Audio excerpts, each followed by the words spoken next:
बिस्मिल्लाहिर्रहमानिर्रहीम। स्टूडेंट्स, आज की क्लास में हम लोग सबसे पहले चैप्टर नंबर 1 का इंट्रोडक्शन करेंगे और देखेंगे कि टॉपिक्स को, चैप्टर्स को स्टडी करने के लिए किस पैटर्न को, किस तरीके से आगे बढ़ना है। सबसे पहले चैप्टर का इंट्रोडक्शन करते हैं। चैप्टर का टाइटल है scope of physics. Scope of physics, ये चैप्टर का टाइटल है। ठीक, राइट। इस चैप्टर में सबसे पहले फिजिक्स क्या है ये आपको स्टडी करना है। Number 2, contributions of Muslim scientists. Contributions of Muslim scientists. Contributions of Muslim scientists. Muslim scientists. Number 3, systems of units. Systems of units. Systems of units. फिर है डायमेंशन, डायमेंशंस, और फिर है significant figure, significant figure, significant figure, right. इस chapter में problems कोई भी नहीं है, प्रॉब्लम्स कोई भी नहीं है, नो प्रॉब्लम्स। एक्चुअली स्टूडेंट्स, ये एक इंट्रोडक्शन का चैप्टर है, ये एक इंट्रोडक्शन का चैप्टर है। देखिएगा, इस चैप्टर से पेपर में 1 से लेकर 5 मार्क्स तक का क्वेश्चन पूछा जाता है, पूछा जाता है। और 2021 में सिलेबस कंडेंस होने की वजह से अब जो सिलेबस आपके पास है या जो आपको पढ़ना है वो जरा देखिएगा। ये सब निकाल दिया गया है, ये इंक्लूड नहीं है, ये इंक्लूड नहीं है, ये इंक्लूड नहीं है, सिर्फ ये इंक्लूड है, ये भी इंक्लूड नहीं है, राइट। वैसे स्टूडेंट्स याद रखिएगा कि इस चैप्टर का सबसे इंपॉर्टेंट टॉपिक वो डायमेंशन ही है। ये वो टॉपिक है जिससे पेपर में एमसीक्यूज और शॉर्ट क्वेश्चंस दोनों बन सकते हैं। इससे एमसीक्यूज भी बन सकते हैं और शॉर्ट क्वेश्चंस भी बनते हैं, राइट। सिग्निफिकेंट फिगर से सिर्फ एमसीक्यूज बनता है। सिस्टम्स ऑफ यूनिट से अगर कुछ एमसीक्यूज, एमसीक्यूज, लेकिन कंटेंट सिलेबस में ना होने की वजह से अब जो भी क्वेश्चन आपसे किए जाएंगे उसका ताल्लुक सिर्फ डायमेंशन से ही होगा, राइट। ओके स्टूडेंट्स, डायमेंशंस तो हम लोग अगले लेक्चर में डिस्कस करेंगे। आज के लेक्चर में थोड़ा सा आपका इतना बेस बनाएंगे कि हम डायमेंशंस या फिजिक्स को पढ़ने के लिए तैयार हो जाएं ज़हनी तौर पर, राइट। ओके स्टूडेंट्स, ये जो 3 टॉपिक है, physics, contributions of Muslim scientist and systems of units, ये तीनों वो टॉपिक हैं जो ऑलरेडी आप लोगों ने मैट्रिक में पढ़ा है। आप चाहें तो ये सारे टॉपिक वहीं से रिवाइज कर सकते हैं, इसकी बेसिक इंफॉर्मेशन आपके पास होनी चाहिए। मैं हल्का सा रिव्यू करवा देता हूं, सुनिए। फिजिक्स आपने किसको कहा? आपने कहा study of matter, energy and there interaction, Interaction means relations between matter and energy is called physics. Study of matter, energy and their interaction is called physics. ये बड़ी सिंपल सी डेफिनेशन है, मैट्रिक में भी किया, इसको याद रखेंगे। फिजिक्स की इब्तिदा तब होती है जब दुनिया बनती है, क्योंकि जब दुनिया बनी तो मैटर बना, मैटर बना तो उसमें एनर्जी आई, एनर्जी है तो इंटरेक्शन है, रिलेशन है, और उसी की स्टडी को फिजिक्स कहते हैं। यानी जब दुनिया बनी तो कहते हैं कि फिजिक्स की इब्तिदा हुई, उस वक्त से लेकर आज तक की हम लोग बात कर रहे हैं। तो फिजिक्स 5 मुख्तलिफ वक्तों में 5 डिफरेंट टाइम्स पर अपनी शक्लें उसने बदल दी।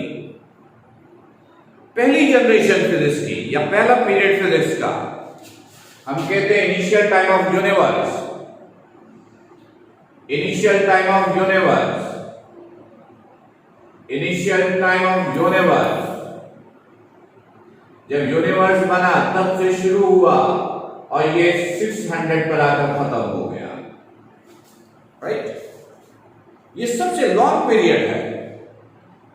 इस जनरेशन में इन्वेंशंस क्या हुआ, डिस्कवरी क्या हुई, रिसर्च क्या हुआ, आज की दुनिया के पास इसका कोई रिकॉर्ड नहीं है, राइट?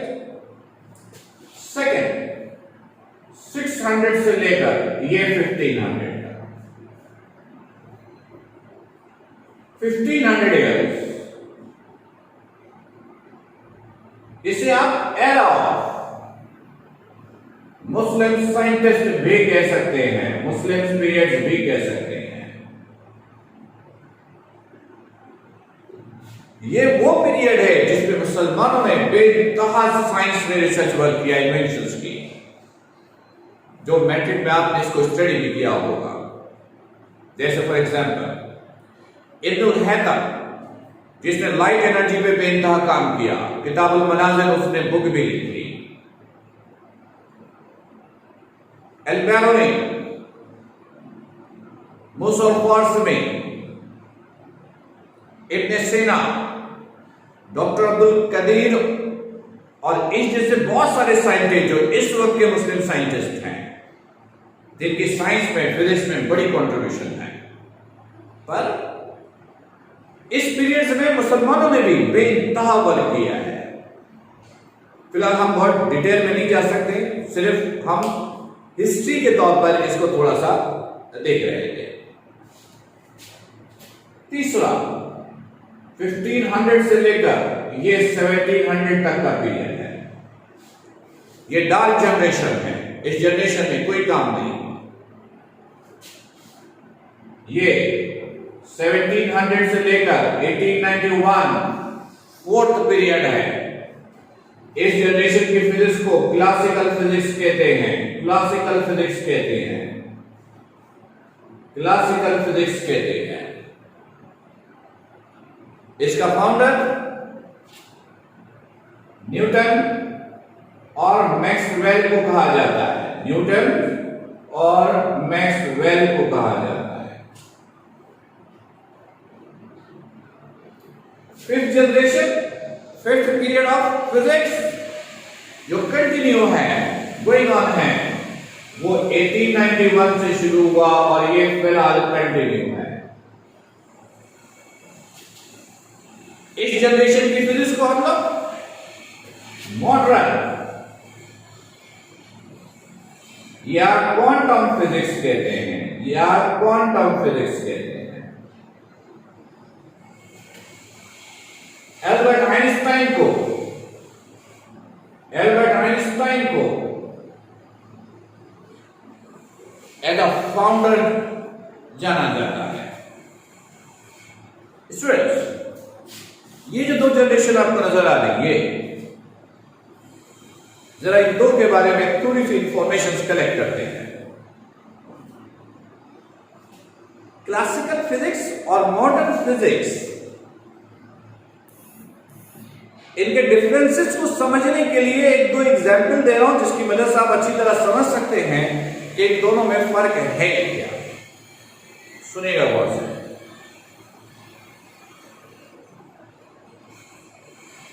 कंसीडर कि मैं अगर आपसे कहूं कि आज आपकी एज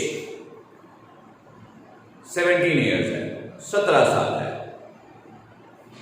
आज से 20 साल के बाद मेरी आपसे मुलाकात हुई और मैंने आपसे पूछा कि बेटा इस वक्त आपकी एज कितनी है, और उस वक्त आप मुझे रिप्लाई करो कि सर मैं तो आज भी 17 साल का हूं। क्या ये पॉसिबल है? आम जहन तो कहता है कि ये मुमकिन नहीं है, पर according to modern physics yes it is possible, but according to classical physics it is not possible. मैं दूसरा एग्जाम्पल देता हूं। फर्ज कीजिए कि इस वक्त आपकी बॉडी का मास जो है वो 50 kg है। इस वक्त आपकी बॉडी का मास कितना है? 50 kg। मैंने आपको 10 मिनट दिया, मैंने कहा 100 kg करके दीजिए। इस वक्त आपके बॉडी का मास कितना है? 50 kg। मैंने आपको 10 मिनट दिया, मैंने कहा 100 kg करके दीजिए। क्या मुमकिन है? नहीं है ना मुमकिन। But according to Einstein modern physics yes it is possible, ये मुमकिन है, but according to classical physics it is not possible. Students, इन दोनों एग्जाम्पल में आपको ऐसा लगता है कि क्लासिकल फिजिक्स का कॉन्सेप्ट सही है, मॉडर्न फिजिक्स का कॉन्सेप्ट गलत है, पर रियलिटी ये है कि ये सही है, ये गलत है। कैसे सही है, कैसे गलत है, फिलहाल ये डिस्कस करना फिलहाल पॉसिबल नहीं है, पर ध्यान में रखिएगा करेक्ट यही है। अच्छा, ये सब बताने का मकसद क्या है? ये सब बताने का मकसद सिर्फ ये है कि आपको ये अंदाजा हो जाए कि फिजिक्स की हिस्ट्री है क्या। नंबर 2, जिस सिलेबस को आप लोग पढ़ना शुरू करेंगे, फर्स्ट ईयर का जो होल सिलेबस है वो किस पीरियड से बिलोंग करता है, जरा ये भी तो हमें मालूम हो। तो याद रखिएगा, फर्स्ट ईयर का पूरा सिलेबस 4th पीरियड से बिलोंग करता है। जब आप सेकेंड ईयर में आएंगे तब भी मेजर क्वेश्चन आप इसी का पढ़ेंगे। 30% आप मॉडर्न फिजिक्स को पढ़ेंगे, यानी फिर हम आपका बेस बनाना शुरू करेंगे और आपको समझाने की कोशिश करेंगे कि what is modern physics and how it is possible, this concept. Okay, correct. Students, एक छोटा सा पॉइंट और डिस्कस कर लें ताकि हम अपने इंपॉर्टेंट टॉपिक डायमेंशंस को पढ़ने के काबिल हो जाए। Systems of units, systems of units, systems of units. System किसको कहते हैं? सिस्टम कहते हैं organised form of anything, organised form of anything. जैसे फॉर एग्जाम्पल, आप कॉलेज जाते हैं, एज्यूम एडमिशन प्रोसेस कंप्लीट करने के लिए आप कॉलेज गए और बड़े सुकून से सारा प्रोसेस आपने कंप्लीट किया, जरा भी आपको परेशानी नहीं हुई। बाहर आकर आप किराए क्या होगी कि कॉलेज का सिस्टम तो बड़ा जबरदस्त है। तो सिस्टम क्या था जिसकी आप तारीफ कर रहे हो? मतलब एक प्रोसेस को कंप्लीट करने के लिए जिन चीजों की जरूरत पड़ती है उसको ऑर्गेनाइज कैसे किया गया। Organize form of anything is called a system, right? System का मतलब है organize form. Units, a word or group of words, a word or group of words which are used to represent any physical quantity. A word or group of words which are used to represent any physical quantity is called unit or units. For example, आप एक shop पे जाइए, assume आप utility store पर गए, आप utility store पर गए, शॉपकीपर से आप कहते हो we have to require 5 shopkeeper आपसे पूछेगा 5 क्या, अगेन से वी हैव टू रिक्वायर 5, फिर पूछेगा बेटा 5 क्या, अगेन से वी हैव टू रिक्वायर 5। जरा सोचिए थोड़ी देर में क्या होने वाला है। But if you say we have to require 5 kg sugar, क्या होगा? शॉपकीपर मेजर करेगा, आपको दे देगा। केजी शुगर दो वर्ड्स हैं जो 5 की पहचान बनी है, तो ये केजी शुगर, इसको आप क्या कहोगे? इसको आप कहोगे यूनिट्स। तो इस तरह फिजिक्स में भी बहुत सारी फिजिकल क्वांटिटीज हैं, उनकी पहचान के लिए हमने उनको कोई ना कोई यूनिट्स असाइन किए हुए हैं ताकि उनकी पहचान आसानी से हो सके। तो क्वेश्चन अराइज होता है, सिस्टम्स ऑफ यूनिट्स टोटल कितने हैं? याद रखिएगा, इस वक्त तक हमारे पास टोटल 4 सिस्टम्स हैं। Number 1 MKS, number 2 CGS, number 3 FPS, number 4 SI। MKS metre, kilogram, second system, centimetre,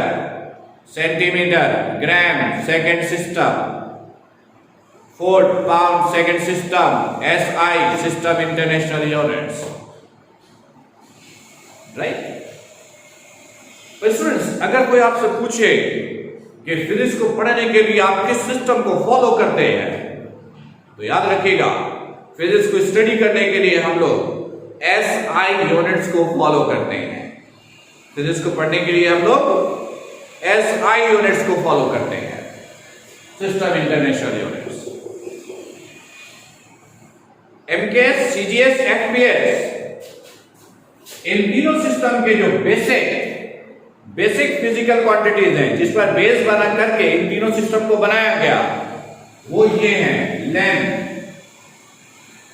mass and time. Length, mass, time वो फिजिकल क्वांटिटीज हैं जिन पर बेस करके ये तीनों सिस्टम्स बनाए गए। लेकिन SI की फॉर्मेशन के लिए 7 फिजिकल क्वांटिटीज का इस्तेमाल किया गया।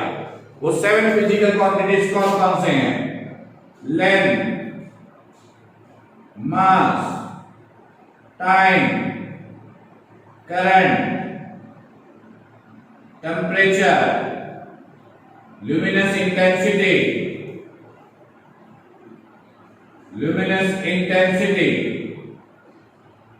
and amount of substance,